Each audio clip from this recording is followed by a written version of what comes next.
一位30多岁的家庭主妇拿出来4个大元宝，说这些都是在打扫卫生时发现的，可能是老公家里祖传的东西，结婚都好多年了，自己竟然还蒙在鼓里，快来帮我看看能值多少钱吧。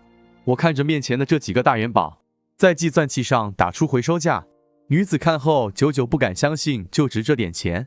今天下午的时候，一位老客户打电话来，说自己家里有几个银元宝要卖，到了他家之后，一直跟着他走上天台，在一处老缸这里停下来脚本。女子果断地在里面拎出一个塑料包装袋，一个一个拿出来4个大元宝，说是让我来看看能卖多少钱。结果女子一一递来的元宝，刚好差一个就凑足了5帝元宝，上面清楚地写着元宝的年号，背面是大清银锭。看着这几个元宝特别的熟悉，好像是在哪里见过。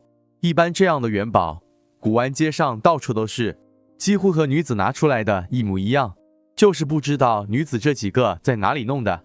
女子神秘的开口说话了，说这几个元宝是老公家里祖传下来的，昨天打扫卫生的时候发现的。他们俩结婚都好多年了，没想到老公竟然背着自己放了起来，保密工作做的自己都不知道，还好被自己发现了。今天请我来的目的就是先估一下价，然后再找老公问清楚来历。听完女子的讲解，可以看得出来她很是高兴，不知道的还以为是过去的东西。贸然看到自己家里有这么多银元宝，是谁也都会不由自主的多想想。既然女子也是我们的老客户，所以我直接也是没打算瞒她，直接在计算器上打出80的数额，说最多也就这么多钱吧。女子看后说，难道就给几十块钱？这句话一说出口，立刻就明白了东西的真假，开玩笑的问这是什么材质。我说可能是锡，或者是白铜，一般这些东西就是图个新鲜，买回来放在家里玩的。如果真是过去的银子，我们个人是不可能有这些东西的。我的话是说到位了，就是女子一直点头说谢谢，不知道她最后是否真的懂了。最后我们再来说这些元宝，全部都是仿制的东西，拿回家图个吉利而已。现实生活中如果有人再看到它们，可一定要多留一个心眼了，可千万不要当真的买回去，不然吃亏上当的就是自己了。大家觉得呢？我这个银元银锭啊，即使它值1000万，你今天也必须得把它锯开。我们的兄弟俩必须得断亲。好好的银元银锭啊，从中间锯开就不值钱了。兄弟俩为了这么俩小玩意儿断亲，真是不知道。来，我看都是啥的。我一锯啊，主要是俺家里啊没有带劲的家伙，怕锯开之后啊再卖不上价钱了。你这个是10两的官锭，一块3年的冤大头。这没锯开肯定能卖个好价钱，这锯开之后100%巨亏啊！亏也亏不了多少吧，反正银子也不值什么钱。我们兄弟俩没法分，谁都想要这个大个的。那要大个的肯定贵啊，关键是你这俩一旦解开啊，就变成废银子了。因为收藏它讲究一个完整性，就好比你这个银元26.8克的银子，没解开能卖个1000多块钱，解开相当于一个人分13.4克的银子。再说银子它也不纯，你说能值多少钱吗？你刚才不是说了吗？一个1000嘛，解开之后那就是一个人500。他总比谁都没有强。那你卖500是不可能的。银子现在是6块钱一克，13.4克的银子，银元的含银量89%，你可以算一下，13.4只能卖70多块钱，那你还不如那俩直接卖了钱，直接分，好歹一个人能分500块钱啊。那你这样说的话，那确实不如直接分钱。对，这银元的含银量也太低了。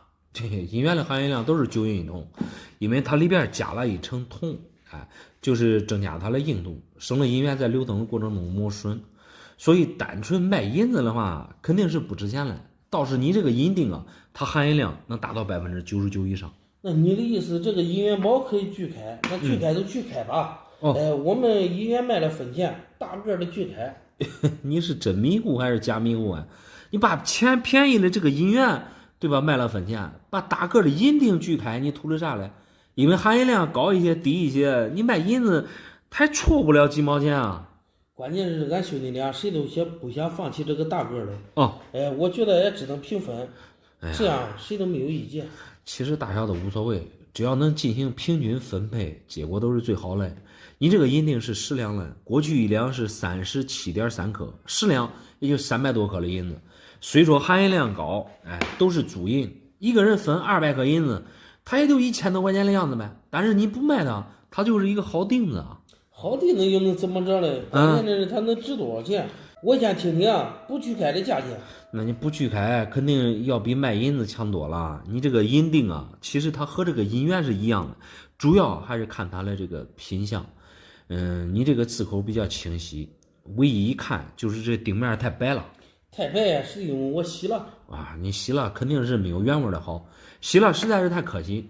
好在影响不是太大。你这个锭子是官锭，官锭上面写的是太谷县，一般商锭打的都是银龙的名字，官锭要比商锭贵，字口还算清晰吧。看看一下它这蜂窝还行，唯一美中不足就是洗过了，品相搁这放着呢，大概价值也就1万多块钱吧。1万多，那你这样说的话，我肯定不能把它锯开了。对，你说谁和钱都过不去了。那是的，你说的很对。你这一旦锯开，立马就损失一大半。本身像你们俩，对吧？都想要大来，都有私心，这锯开也不是最好的方法，直接变现，你们俩分钱，这是最好的办法。那我回去我都给他3000块钱，这点东西我全要了，到时候看他咋说。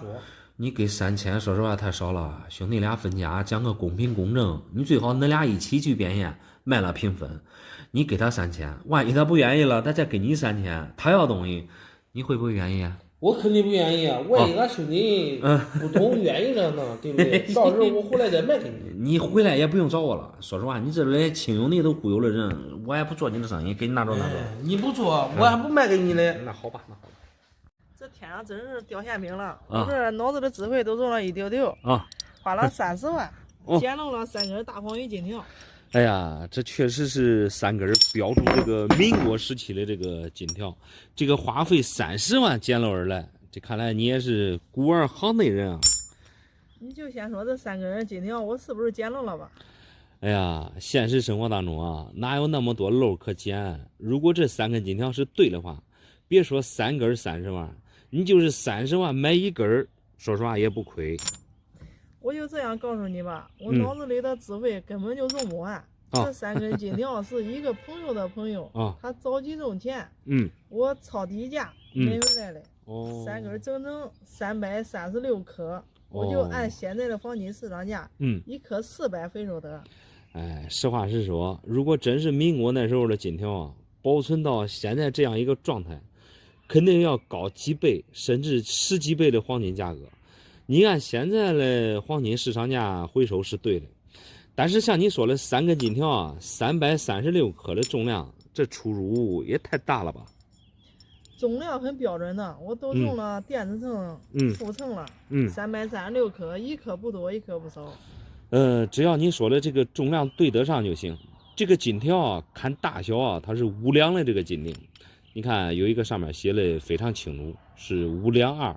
过去1两是37.3克，换到现在的重量就是186克左右，3块加到一起的话，就差不多划到1斤1两了。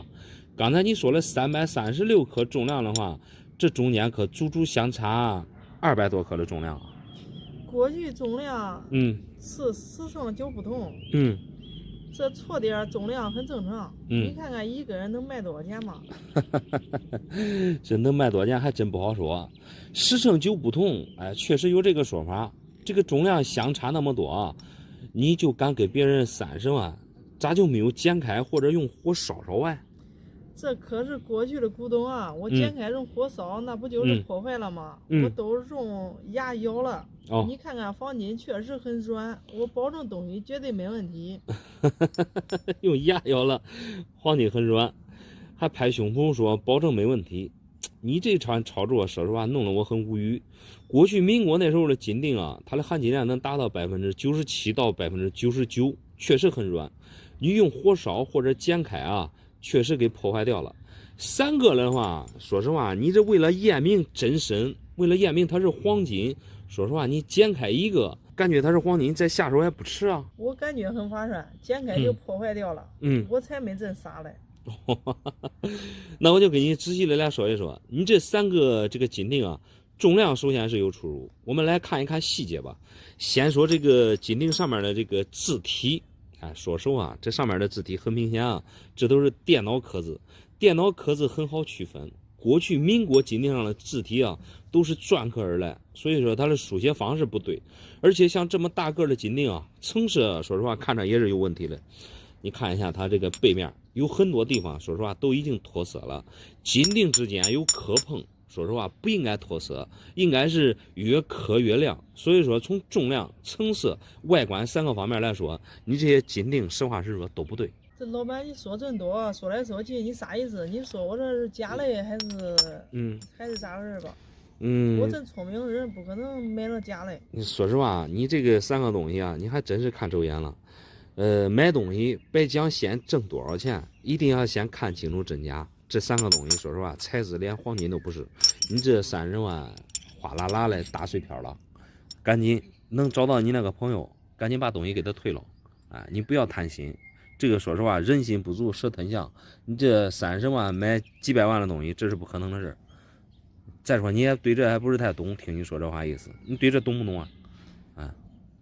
不是很懂，但是我不傻。那你还赶紧给人家找人家去吧，赶紧把东西还给他吧，30万要回来这是最好的。我都不相信你说的话，我自己感觉我自己很聪明。那你说的我是绝对不相信。那你再找别人看看吧。老板，我这有5块银元，你看能不能换6个手镯？哎呀，小朋友，你这5块银元漂亮啊！这全部都是环彩包浆的银元，你为什么拿过来换银手镯呢？马上就要38妇女节了，我要送给奶奶、妈妈、姐姐一人1对手镯。哎，小朋友，这还真没看出来，你还是个暖男。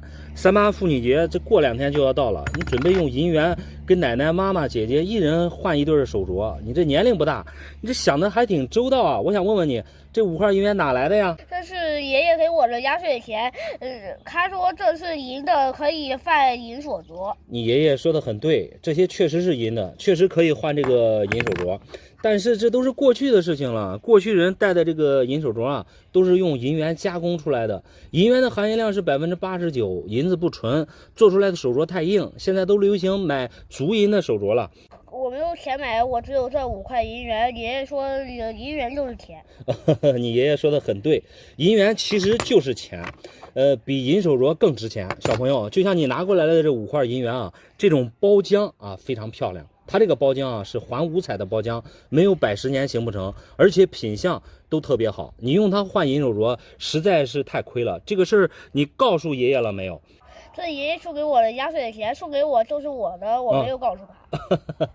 你说的很对，长辈送给孩子的压岁钱就是你的，但是你的这些银元啊太贵重了。我给你算一笔账啊，奶奶、妈妈、姐姐的3对手镯买的话才1000块钱，你这几个银元都是一眼开门，个个都是环五彩包浆，其中里面有一个这个北洋，这个北洋你看一下，而且还是这个五彩的。依我看，你还是别换了，你直接给他们买3对手镯就可以了。可是关键我没有1000块钱，我压岁钱被妈收走了，我只有这5块银元。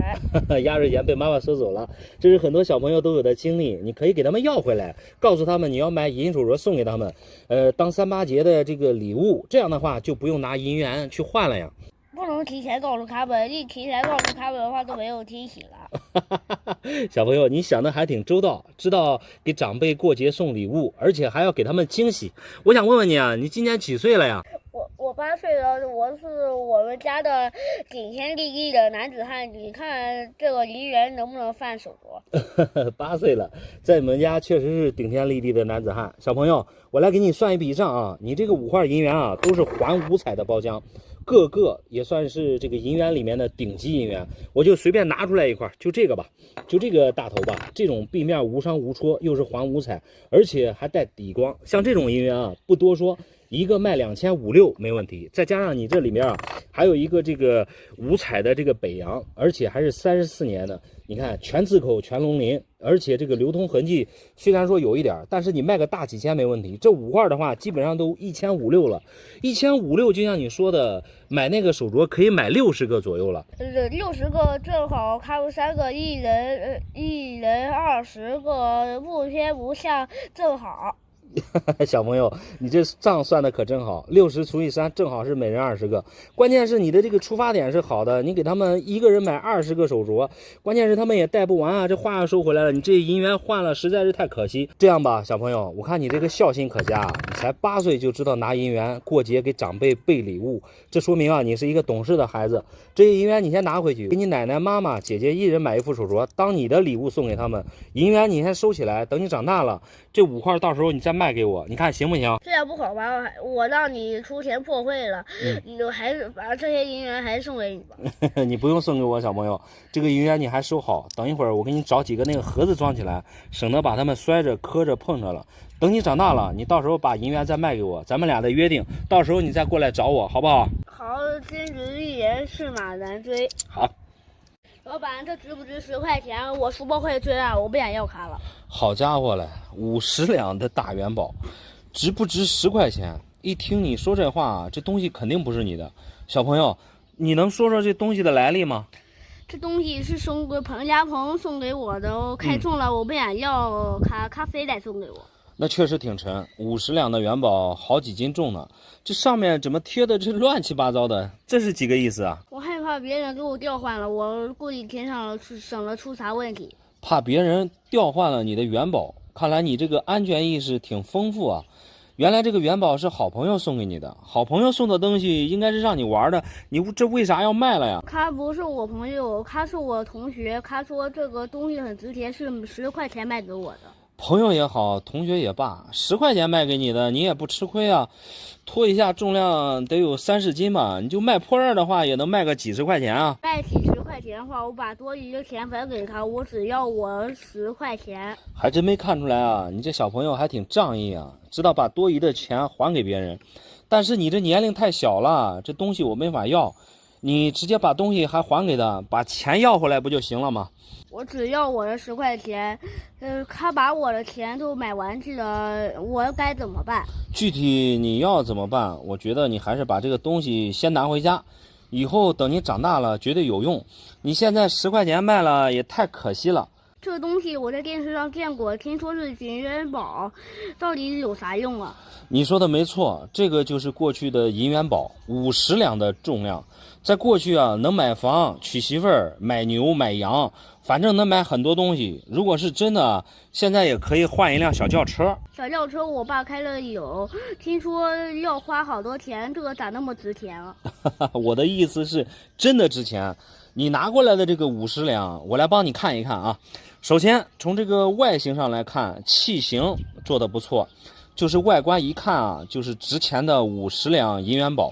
但是在我们专业人士面前啊，首先露馅的就是它这个成色，这一看啊，连银子都不是，应该是你同学家里的一个摆件。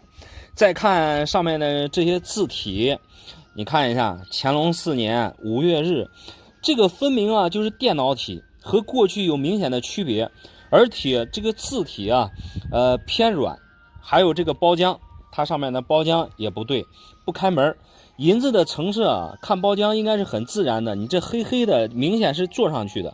最重要的就是看它底部这个蜂窝，因为像这么大个的这个银元宝啊，在浇铸模具的时候，蜂窝呢是一个最重要的一个参考。这个蜂窝状一看就是假的。综合而言，你这个50两的银元宝就是现代做的一个仿品而已。仿品就是赝品，赝品我一看都是假的，我才不玩呢。哎呀，我这个还没看出来啊，小朋友，你还是比较有骨气的。赝品啊，其实就是拿着玩的。你真品的话，好歹也得几万到几十万，一般人他也不舍得买。幸亏啊，你这个是赝品，如果是真品的话，万一给人家弄丢了怎么办啊？幸亏这不是真的，如果是真的，我弄丢了该咋办？我还是返给他吧。对，幸亏不是真的。再说啊，你这年龄还小，这些东西啊也不是你们玩的。他应该是拿家里人的，你下午就亲自交给他。说实话啊，这东西留在你手里也没用，就像你说的，装在书包里，除了沉还是沉，对不对？对，这东西我要返给他，在我手里也没用，我害怕他下一次忽悠我。对，还给他，没用的东西坚决不能要。现在你这年龄还小，就是这个东西太沉了，拿的时候一定要注意，别砸着脚了。给拿好吧，啊，回去吧。看看我这20块银元值1万块钱不？放了20多年了，应该升值了吧？这20块银元是20年前1万块钱换来的。我在家里面一直要当个车间包。谁知道咱媳妇一句话，说这银元像假的。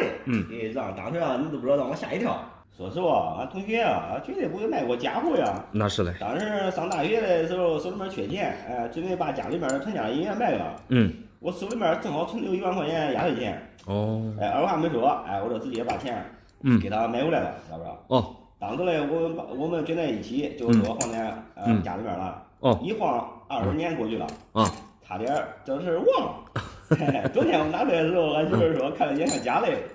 所以说呢，我来拿出来，我来接到卖了去了。首先你这些银元真假完全没问题。像这种包浆这都是一眼开门的传世包浆，有些壁面带铝锈带光，看着还挺自然的。当时你20年前1万买的话，你放到现在肯定是升值了，远远超过1万的价值。你看这大部分这个币种都是这种笋小头，里边就一颗这个北洋龙还说了过去。说句实在话，你这手上的币种决定了他们卖不上什么价格。老板我虽然不懂真假，但我知道现在银元都不会便宜。像这种开国纪念币，一块我听我都好几万了。你说的很对，像这种开国纪念币确实有卖几万块钱一块的，但是你这种都是常见的这个六星小头。这种小头发行量在银元里边也是最多的。我来告诉你它的这个区别在哪？我随便给你找一块比较显一点的，因为这个小头有了上面的六星不是太明显。你看这个地方，区别就在这个地方，2点钟和10点钟方向这个六角星，如果换作是五角星，这随便拿一块目前你这个品相都值5位数。因为你对银元了解不太深，所以这里边有些板的价格区别还是很大的。话又说回来你这些小头全部都不带板，一般常见的小头有稍微贵一点的板，像三花、双日开、初铸，哪个板的话也都是卖个几千块。但是你这些品相的话，无伤无戳，也就700块钱一个，10几块加在一起也就1万多块钱吧。银元绝对不会那么便宜，700块钱的话肯定不行。能给个1-2千块钱还差不多。哎呀，你这完全可以放心。一般像这种常见的银元价格都不会有那么多差价，价格上1-2千必须是带龙的才行。再说说你这个北洋龙吧，这个因为你是20年前，那时候价位都很便宜，那时候北洋龙一块才100多。如果换做你这全部是北洋龙的话，今天你这卖的价格就比较喜欢人了。你这个是典型的34年北洋长尾龙，首先不带任何斑，原汁原味的状态。细看它这个龙纹你看一下，没有任何磨损，额头这里高挺，四口也比较齐全，四面的话满纹俱在。像这种状态的话，给个45分完全没问题。差不多现在它的市场价也就3到4千左右吧。太少了。我认为这块龙阳至少得卖个2-3万。你这样报价太低了吧？我发现你很逗刚开始来的时候，你问我这一堆是否值1万，你这冷不丁的又说这个价格太低，这个银元能值多少咱俩可不能信口开河。剩下来这一个价格我都不说了，这个是四川发行的这个龙阳。其实这个四川龙模具本身做工就比较差，龙鳞是它的弱点，龙鳞都弱，反正也是流通品相。字面这一块你看包浆也比较厚，但是有很多这个划伤，这品相只能说是太差了。值多少钱咱俩也不过多的讨论了，省得你这个心情不爽。好歹我也放20多年了，对不对？你这样的确实报价有点少，我不放心，你这确实没有达到我的预期说实话，我也想多给你一些。这银元的价位和在你手上多长时间真没有任何一点关系。想多卖钱，一定要带一个好板。鉴于你放20年了，值多少钱，对吧？也不在乎这一时半会儿了。建议你多问问行情，多了解一下市场价，再说打算。反正我是放20年了，这少10万块钱我绝对不会卖的。那行，那你继续也得给个10倍的回报。那行，你再放放吧，一定会梦想成真的。可把我气坏了，没见过这么抠的房东竟然这样对待自己的租客好歹我也是租了20年的房客了。你这是遇到啥情况了？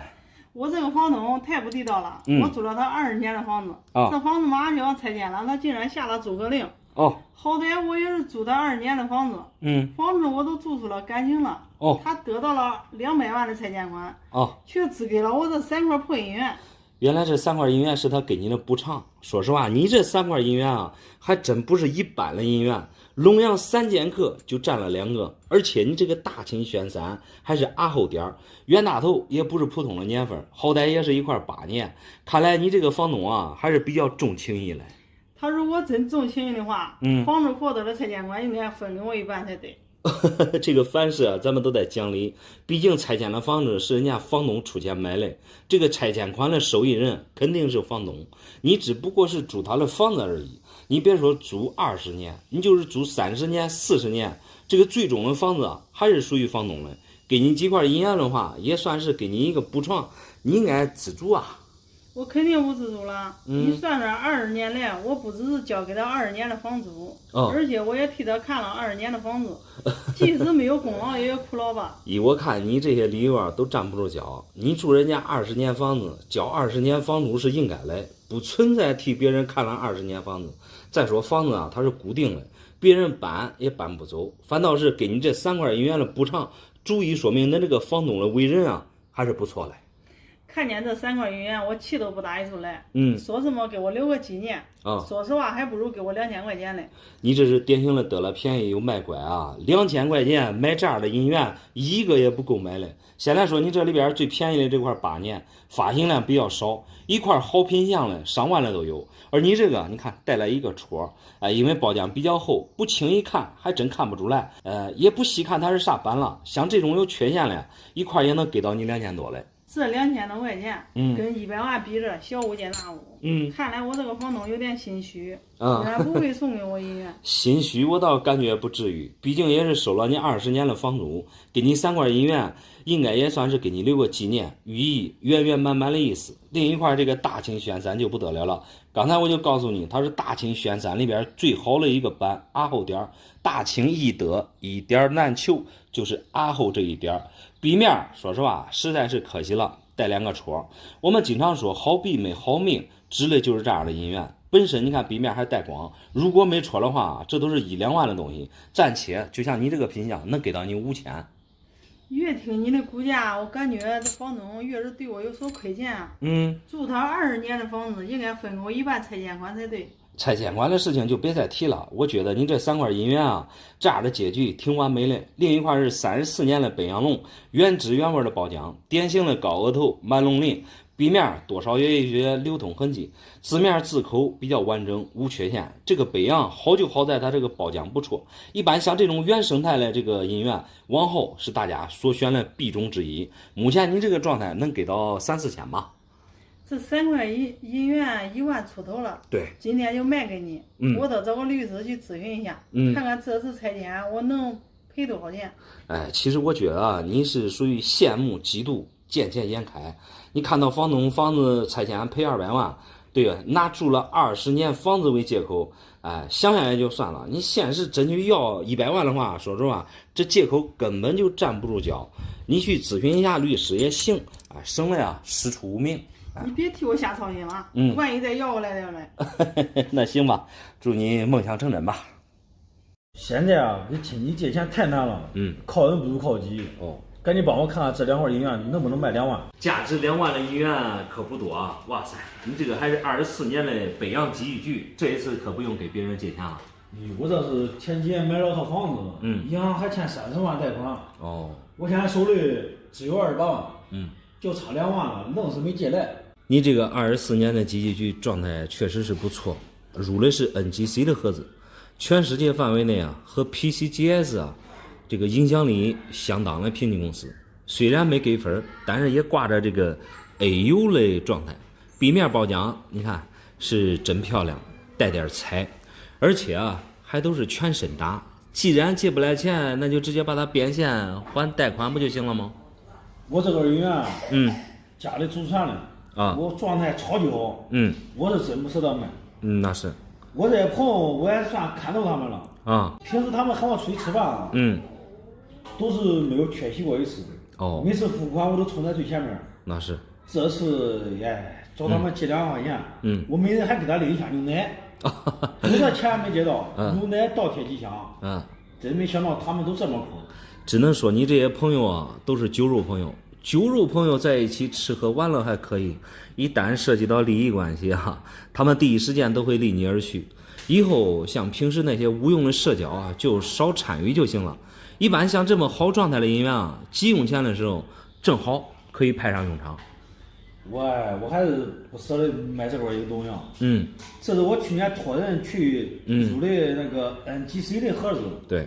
俺朋友跟我说，炸盒再重新入盒，说不定分就能给高点，多卖几十万。多卖几十万确实，有点夸张了，10几万也有点夸张。可以肯定的是，无论是什么样的音源，有分和没分啊，价格差别还是很大的。就像你这个24年的记忆局而言，首先它这个存世量比较少，但是多卖10几万啊是不现实的。你看评级给的是 AU 的状态。AU58 是 AU 状态里边最高分了，因为评级公司它的评分啊也是分几率的，有可能给你50分，也有可能给你53分。首先你不知道要送评多少次才能给你合适的分值，咱先来核算一下成本，评级费用加上来回的快递费，一次按1000来算的话，你送评10来次，不知道最终会不会有分，但是一次来回2个月的时间给消耗掉了，到最后再不给你分，最多也只能按目前这个状态来卖，这个你得知晓。是的，我都害怕浪费时间，就怕再花冤枉钱。对，我也不想每个月还好几千块钱的房贷，所以今天拿出来谈谈一下价格。关于房贷我了解的也不是太多，如果手里边啊有余钱的话，还是尽量把钱还上，这样才能利益最大化。说实话，你这个24年的记忆局啊，B 种是不错。你看它这个 B 面是属于全身打，这个是非常难得，而且 B 面这个流通痕迹极少，你即使加上个放大镜也看不到有划伤。最主要的这个龙样主要是看它龙鳞，你这个是全龙鳞。24年记忆局啊是北洋系列老龙里边最后一个版，大部分龙鳞都存在模糊，而你这个整体 B 面看不到任何毛病。耳盒给你的属于严评，最起码 B 面你看带彩，这个是非常难得的。就目前你这个状态，可以给到你4万左右。4万？对。你别说了，这价格确实美丽。我怕就怕祖传的东西卖了买不来了，我更害怕被别人笑话。笑话倒是不至于。祖传下来的东西就是让后人急用钱的时候变现的。对于这个状态好的音源而言啊，确实是卖一块少一块。有时候有钱了，你再想买一模一样的，就再也没有了。所以你得考虑清楚。还是卖了吧。有身边的旧朋友彻底断交，他们太让我伤心了。断交倒是不至于，多个朋友多条路。只不过通过这件事之后啊，无用的社交就不用过多的参与就行了。毕竟人无完人，说不定恁那朋友里边啊，还真没有2万块钱的存款。不多说了，对吧？好。老板，你看我这，这是真的不是真的我搁垃圾桶里捡来。哎呀，大爷，你这捡的确实五花八门，啥都有啊。一般搁垃圾桶里捡的咋管会有真金白银呢？都拿这些银元来说吧，这说实话，你看这B面有些已经生锈了，这不是闹着玩的吗？另外这些黄金首饰，这哪是黄金的颜色？这一看都是铜的。你这捡这一堆，我感觉卖破烂的话，卖10块钱，这都已经很不错了。那就我看还不是真的我这还有一个嘞。还有一个嘞我500块钱买的，你看我是钻石配。500块钱一个买的，你这个手镯拿到手，第一感觉就是比较沉。你可以看一下它这个颜色，和你这些垃圾桶里捡来的颜色明显不一样。纯镜面的款式，这很明显啊，这是手工做出来的。如果真是500块钱买的话，那你这一次可是捡大漏了。谁会拿个大金镯子这500块钱卖给你？我跟你说实话吧，我这连这一嘴戴这个镯子，开头是掏500块钱买的，买了一个老太太的，她捡破烂来，回来了，俺老头叫我吵了呀，吵了一大顿，俺俩要打架，打架不至于。他说我是个败家子儿。咋说还真别说，你这个运气确实是棒棒的。别说那老公不相信，在垃圾桶里捡到黄金啊，就是那个拾荒的那个老太太，她也不认识黄金，说不定她捡过很多类似的这种首饰。她去金店，说实话没有一次是真的，时间长了他们也感觉没有真的。我很好奇啊，你是如何认定这个东西它是黄金呢？那刚开始我也不知道这是真的。那一个老婆她不是捡垃圾的，草，碰见他两口子打架的，打架的给他那个车子根儿，打架的他这个桌子摔到他车上了，摔到他车上了，他还没有想到是真的，他叫这搁一块卖着。你还真别说，听你这一说呗，我也有去捡破烂的冲动了，因为这个黄金手镯啊，它比较软，你看你这个又是开口的设计，尤其是在拉扯的过程当中，往往很容易这个东西啊挂着衣服，使劲一撑，很容易脱落。尤其是打架的时候，注意力啊都在对方身上，这个手镯掉了，那佩戴的人，说实话他不知道，也很正常。那我也没有刚买过，也是第一次买。回来买回来，俺老伴儿叫我炒的。这几天我吃饭睡觉，我都睡不好了。俺俩生一场气。他说我是败家子儿。那是。如果这要不是黄金，我都亏大了。给你吃个定心丸吧，你这第一次500块钱买这一堆东西，不但不会赔钱，我感觉最少得赚100倍的收益。因为现在这黄金啊比较贵，你就按现在一颗400、700的样子，正好我这有个电子秤，我给你来称一下重量，还不轻年呢。2两多，你都按100克大整账来算，这将近5万块钱了。我跟你讲这一个都管顶了几万。对。那你给我好好的看看这一堆是不是还有真的呀？刚才就跟你说了，这都是假的，我再送你几个字：知足常乐。刚才我就跟你说的很清楚了，你这个手镯之所以啊能卖几万，是因为它是真正的黄金，拿到手比较沉，颜色你看着比较自然。总而言之一句话，区别很大。你剩下的这几块银元，说实话，刚才跟你说了，这材质都不是银的，你看壁面这有的都生锈了。就拿这个飞龙来说吧，这如果是真的话，就这一块银元，这是妥妥的几十万的东西。你想想，如果是真的，这些东西谁会往垃圾桶里扔呢？反正我是500块钱买的啊。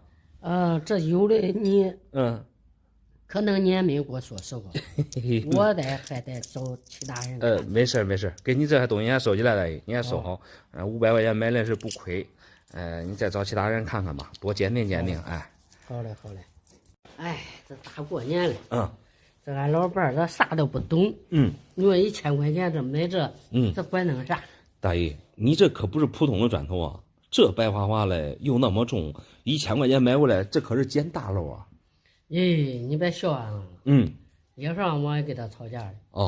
这过年你也都买牛肉，这还不如买1000块钱的牛肉一家年回来都管啃啊！哎呀，大爷，这管弄啥？这东西可比牛肉强多了。牛肉你吃到肚子里边消化了，这我拖着又那么重，这外边你看又称量，按它的比重来看，这不是银子就得是白金。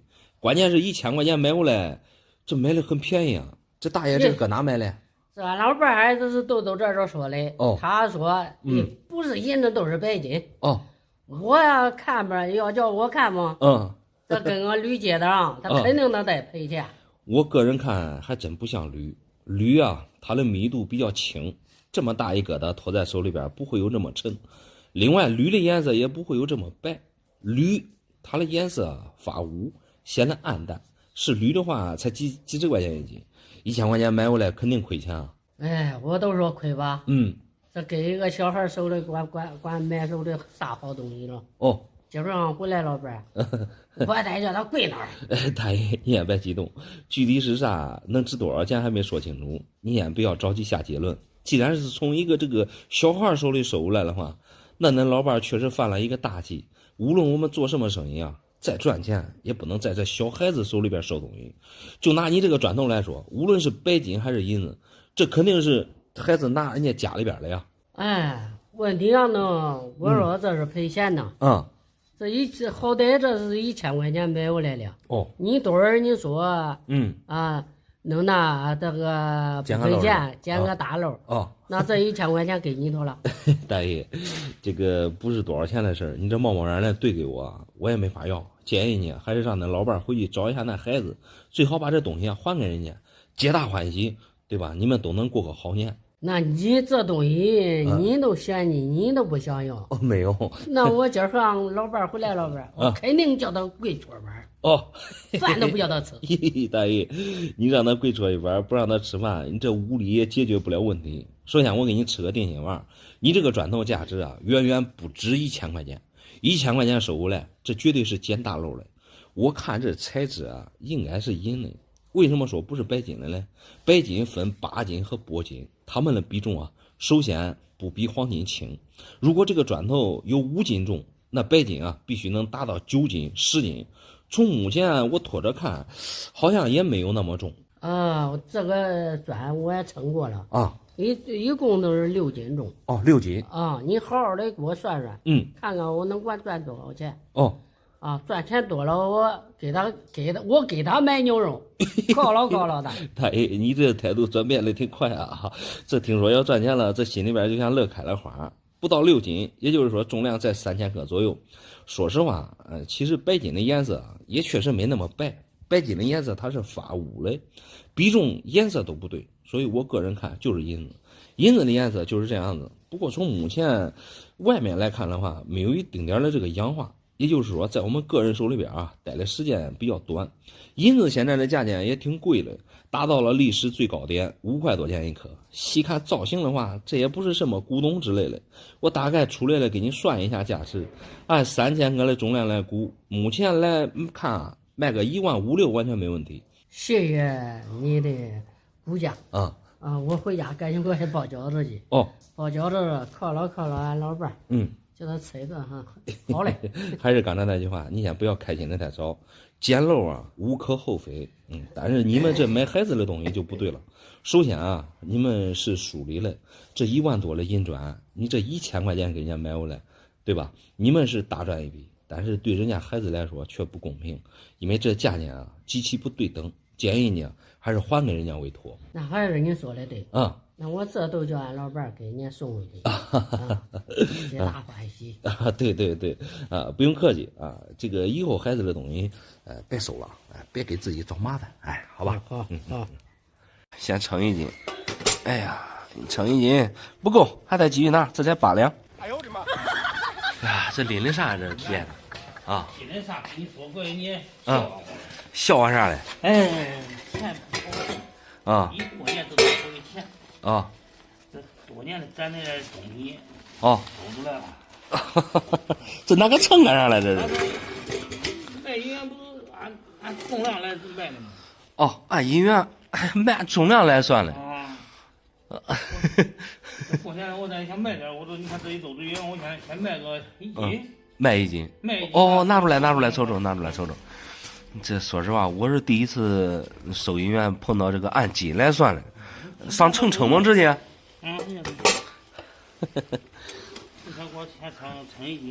先称1斤。哎呀，称1斤不够，还得继续拿，这才8两。8两啊？你这8两，8两还差不多啊，也够花的了。1、2、3、4、5。2万块钱1斤。2万块钱1斤，这总共是15块银元。15块银元。差不多了，这一周不够卖完了，我有事儿以后。哦，那是。先卖这8两多了。先卖8两。啊，这收个8两不对啊，不是一个1两吗？一个1两。啊。那没有。这我跟你说一下啊，这个过去的1两和现在的1两有差别。清朝那时候1两碎银子是31克，而你这个1两是50克，他们之间就错了8、9克。你现在拿出来的银元一个没有1两，他们都是库平72分，重量是27克以内。因为以前是银本位，我们这边的重量是2，但是和外国人做生意之后啊，他们的银元只有27克重。我们为了不吃亏，他把这个1两改成这个库平72分，所以从晚清那个时候开始，这所有的银元的重量都变成了库平72分，一直到民国，你看你这基本上都是大头小头，他们的重量啊都是这样来的，他不是说一个都是1两，你看这都是大头小头啊，这可没有1两的重量，只卖1斤，你这再说现在也没有1斤，你这才8两。8两到8两嘛，你咋弄？8两到8两。那我给你报一下价，因为你这个都是大头小头，小头的话不带戳的是700，大头是1100，按个都这样算。你能拿不到了吗？你这8两按2块钱一斤，你给我16000不到了吗？按2万一斤，给你16000。你看，你也划来了，我也划来了。这个实话实说啊，我这简单的看了你这10几块银元，这都是比较常见的大头小头。你说一下它这个整体状态都属于流通过的品相，壁面都带包浆，这都是一眼开门的。这种通货大头小头存世量还是比较大的。咋说这个700、1100，这是它目前的这个市场价。你说的按斤算，2万块钱一斤，说实话我是第一次遇到。这2万块钱一斤也管，但是它得有一个前提，就是不能挑。你这拿出来的全是大头小头，而且都不带啥斑，对吧？你这按斤卖，我感觉有点悬。如果说里边带一个罩种，带个笼样，你说实话2万块钱一斤你吃亏，明白吧？所以说目前你这个2万块钱一斤我接受不了，只能是按个算，对吧？因为咱卖银元，如果说带斑的话，我多给你点也无所谓。说实话，你这都没啥斑，全部都不带斑。你这按2万块钱一斤，8两给你16000，这有差别太大了。你说多？我说多少？按个卖。对，按个就是按这个没有伤没有戳，小头就是700，大头就给你按1100。实话实说，你这都没啥斑，我感觉现在的都瞅了瞅，确实没啥斑。你要不然这块顶多钱？你看。能顶多少钱？小头700，我看你有9个小头，6个大头，然后就是6600，9个7就6300，13000多块钱。你这我天天在涨点儿。这没法涨，因为这些东西都是通货，都是通货。你要按斤卖，实话实说。我这都卖给你，你看我有事儿我有等多少年还卖给你，咱俩做个生意，做个交易。那我知道，我给你报的价钱都是一步到位了。你要是感觉可以的话，我就给你算算；要不可以的话，你还收起来吧，好吧？弄不了了。你这小伙子也怪死的。我点出来叫你，我不论你，比如说都是给我300、500的。为啥你给我700还不让？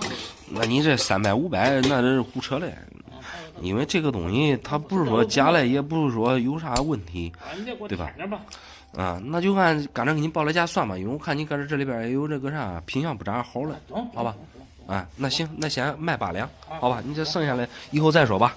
好。好。老板，我想请你帮个忙，我今天过生日，我要把3个银元卖了，请奶奶吃顿饭。小朋友，你可真是一个懂事的孩子啊！过生日卖银元，请奶奶吃饭，孝心可嘉。吃一顿饭也花不了多少钱啊！你这是3块银元，如果都卖了的话，这钱啊根本就花不完。花不完没关系，卖1个请吃饭，卖2个给奶奶买一身漂亮的衣服，卖3个我给她封一个大红包。你这想法确实挺好，奶奶听完之后啊，肯定感动的是稀里哗啦。就是你这年龄太小了，对这个钱呢没有什么概念。我好奇的问一下，这3块银元啊，这个是从哪来的呀？这是我攒了3年的压岁钱，我还特意把这带笼的清洗了，你看能不能多给我点钱？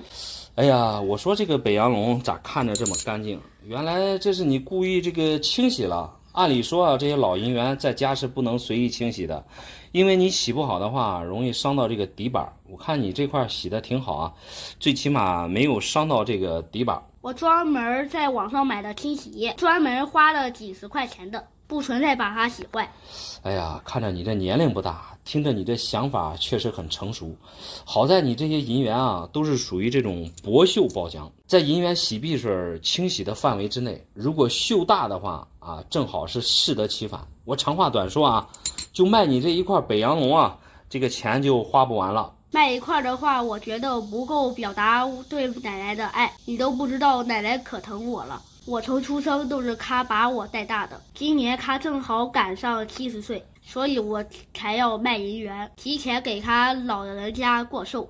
看来你和奶奶的感情啊，确实挺好。她养你小，你养她老，这个隔辈亲都是相互的。其实我觉得啊，你这光说说你的想法啊，估计你奶奶都已经很开心了。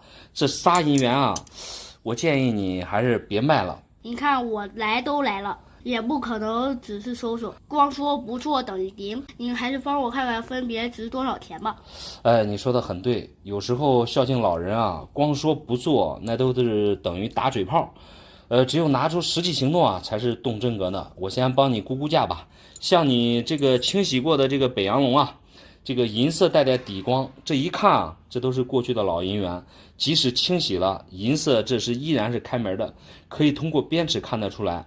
北洋龙的边齿啊就是这样的，而你这个边齿你看一下，很明显也带夹丝，这块是属于34年典型的这个长尾龙，可以通过龙面看得出来，没有任何的板而言，龙鳞还是比较好的，可以说是全龙鳞吧。壁面因为清洗得很干净而看得很清楚，多少还是有一些流通痕迹的。目前你这个状态的话，差不多在3-4千左右吧。卖个3-4千的话，可以给我奶奶封一个大大的红包，让她老人家开心一下。估计她也没收过这么厚的红包。你说的很对，看来你是一个讲究仪式感的人。像你奶奶这么大年纪的人啊，肯定没有收过这么大的红包。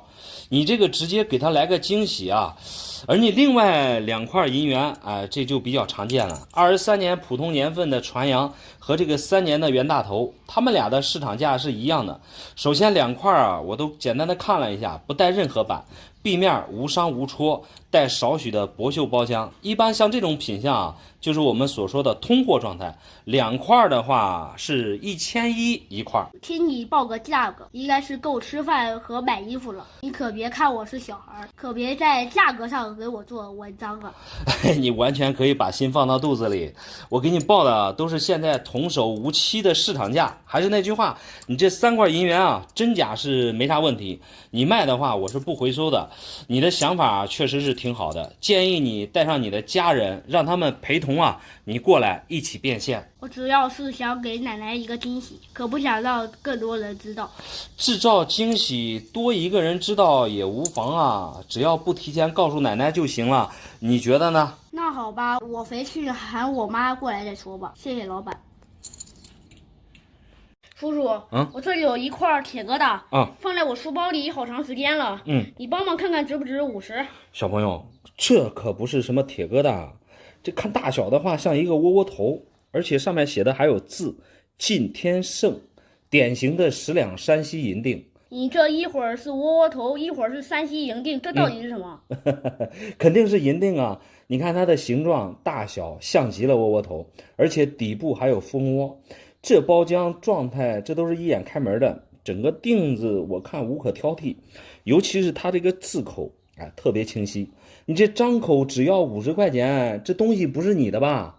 这东西还真不是我的。我们学校的书包都一模一样，也不知道上一次是谁把这个装在我书包里了。那你这么说的话就好办了。现在你们大人啊都有班级老师的群，是谁丢的，你群里面喊一嗓子就知道了。也不至于说你今天拿出来想卖掉啊。那你这一次可误会我了，我今天来找你的目的就是看这个东西值不值50。原来是一场美丽的误会，只要是你不想据为己有就行。我再次给你确认一下哈，你拿过来的这个东西并不是什么铁疙瘩，是正儿八经过去清代的10两银锭，价值得好多个50块钱才能买得到。你这赶紧拿回去，让父母给你联系人。你先别着急嘛，我有一件事不太明白，为什么我在家里用吸铁石吸不住它？小朋友，这是银子，这可不是铁，你用吸铁石肯定吸不起来啊。吸铁石它只能吸铁，你像不锈钢啊、铝啊，通通吸不住，也包括这个银子也吸不住。不仅吸不住，就像你拿来的这个银锭，这个品相这么好，你也不能给人家摔了，摔了它就折价了。我肯定不摔啊，这好好东西摔了可咋弄？你还没回答我这个东西到底能值多少钱呢？行吧，我看你这人品挺好的，我就简单的跟你说一下这个银锭哈。看器型大小，这是10两的商锭，锭面打的有银炉的商号，晋天盛。这个晋啊，就是指山西过去山西商贾众多，10两的银锭的购买力呢，就相当于现在的几千块钱的购买力。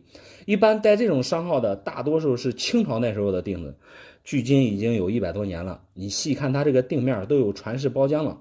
其实这个银锭啊，和这个银元是一样的，包浆能给这个锭子加分。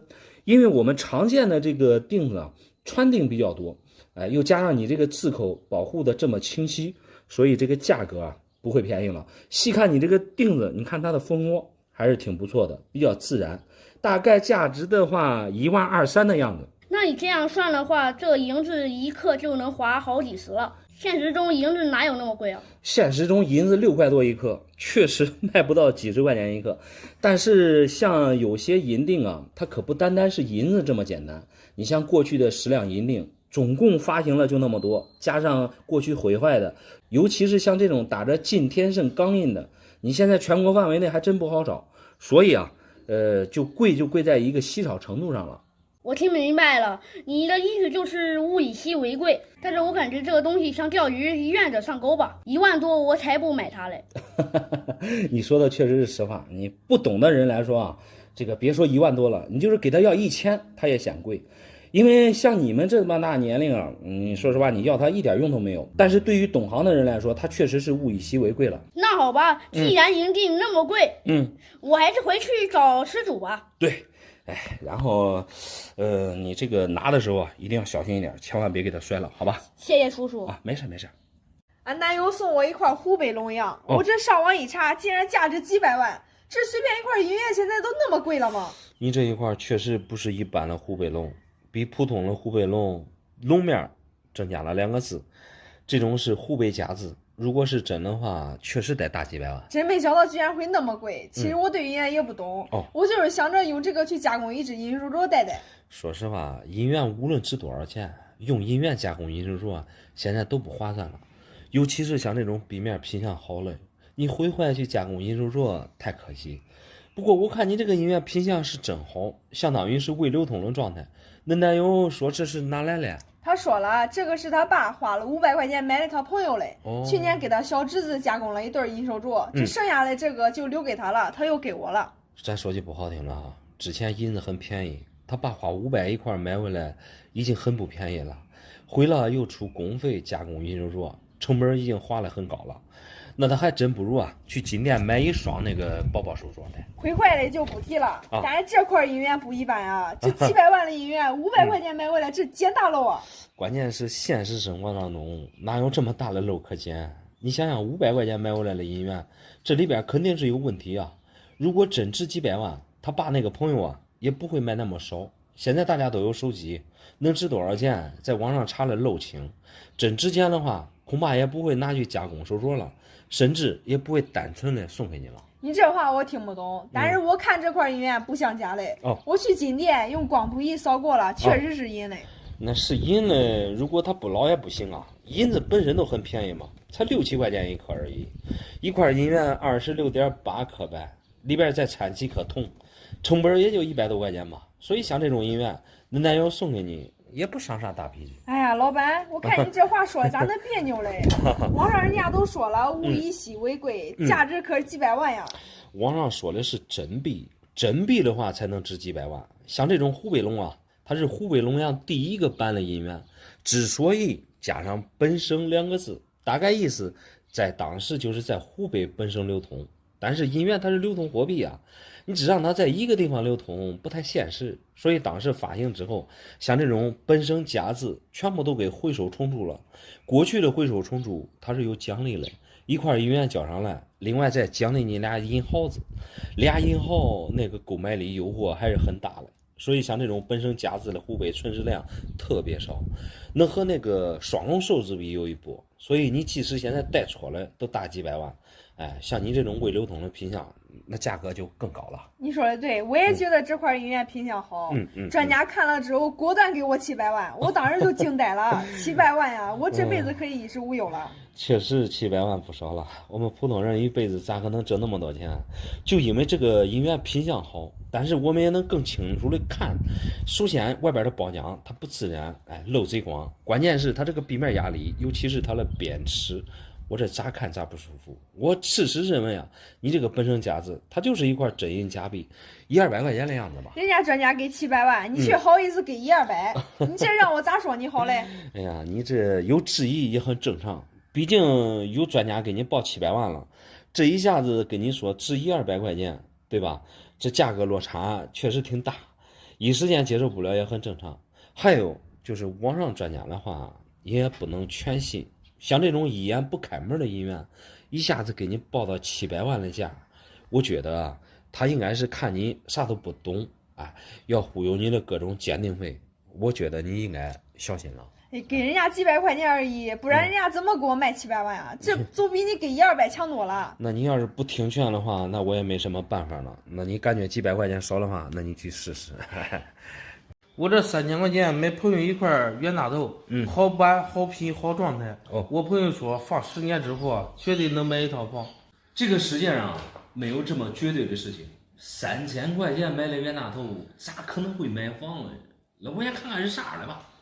我也是第一次买这种银元，我朋友说了，还是对我比较好的，帮我选了都是有潜力的银元。你这个冤大头状态确实是不错。这个壁面带光的断壁面，3000块钱买的话，那只能说你对银元确实不太懂啊。我确实是不太懂，但是我朋友懂就行了。他说啊，让我在手里放10年，将来周口的房子可以随便换。哎呀，你这个朋友说的有点夸张了。像普通的冤大头价格非常透明，虽说你这个冤大头带一个小板断壁面，就是抿子啊，中间这断开了。但它却不是什么大板啊，放平时的话也比较常见，状态再好也不至于说能买一套房。现在肯定买不了房，3000块钱的东西啊，他说10年之后绝对可以换房，因为这块冤大头啊板比较好。你的朋友太会忽悠了，我给你来介绍一下断壁面这个板，它和常见的冤大头啊就一个抿字，断壁就那么多区别而已。因为过去3年的冤大头模具使用过程中啊，容易磨损，存在一定的锈膜现象。也就是说，模具损坏了，他师傅修一下再继续使用。这个断壁面就是这么一个情况。所以常见的断壁面好品样的并不多，大多数啊都是钱打的多，加上流动过程中有磨损，所以相比你这个来说，品相确实好。对，我朋友也是这样说的，所以说10年之后绝对可以买房。咱周口的房子到时候可以随便买，随便换。我觉得你这想法太天真了。为什么这么说吧？因为咱周口的房子，你就按一套50万来说，你这3000块钱买了冤大头，10年之后保本不保本，这还是另外一说啊。你这是啥意思？保本不保本，这是咋回事的？这么稀有的银元，恐怕你也没有吧？你别说你这个公博58分的，你只要钱到位，皮核60多分的，你要多少那都可以有。我就这样跟你说吧，平时像通货断壁面啊，到处都是。按你这种平底盒子来说，存世量很大。像我刚才说的这个高分啊，其实有很多 AU58。它是 AU 级别里边最高的分，但是公博的盒子啊，它这个分人情分大，不比皮盒带分的硬，所以存世量这是一个关键。另外就是你这个朋友啊，太不地道了，看你啥都不懂，第一次买银元，有很大的夸大其词在里面。就像这种断壁面，如果10年后真能换一套房子，这么好的事儿，你说他还会让给你吗？另外他就是看你不懂，一块冤大头我感觉啊卖出来一块龙阳的价格，就你这个品相状态而言的话，我个人看3000块钱能买俩了。不可能吧？3000块钱买俩的话，那你的意思是我买亏了？关键是10年之后能不能换一套房子？10年后的事儿，你说谁能给你说清楚嘞？你这反正银元也买了，钱也没让外人挣，毕竟都是自己朋友，究竟10年后能不能换套房？到时候你等等就知道真相了。你可别笑话我了，我这是第一次买银元，这要闹出来笑话就不带劲了，我还指望能发财嘞。没事儿，第一次玩银元无所谓，只要买不假就行了。一般像这种冤大头啊，价格还是比较坚挺的，10年后应该不会赔钱。怪只怪啊，那朋友会忽悠，拿一块冤大头给你祝一个10年后的春秋大梦。建议你啊，前期多学习，大板小板其实非常好区分。慢慢的来吧。给还拿回去吧。哎，我跟你说，这10年后我应该是能买一套房，俺这个朋友还是不赖的。那祝你好运吧。我已经3天3夜没睡好觉了。咋了？俺媳妇儿这家这有银元，有可能是假的。你看都生绿锈了。银元的含银量是9银1铜，有时候生的绿锈太正常不过了。来，我看看都是啥来。